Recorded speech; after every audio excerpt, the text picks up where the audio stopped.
YouTube. Got a package yesterday. I ordered Joncutter, arborist top handle, obviously. Got it together. Looks good. And, I'm a Husqvarna guy.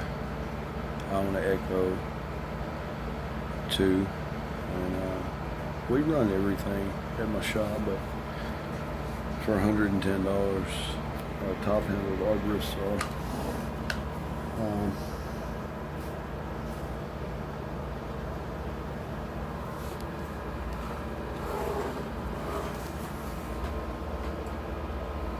We're gonna find out today.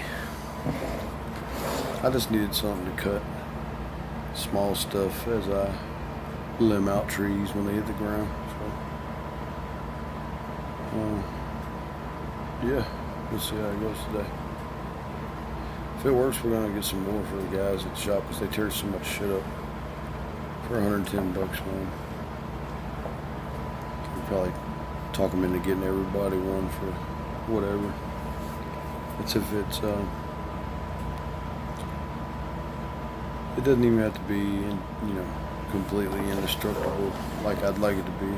Just maybe, just make it through a season. That'd be worth it. And then guys that get some experience, they can get their own saws, take some pride in their work. I feel like if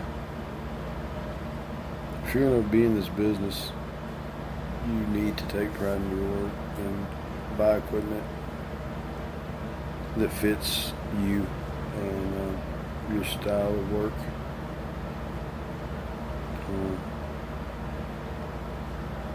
Plus, these guys tear up so much shit. I think it's better for them to buy their own stuff and tear it up and learn from that, because they're so hard on stuff.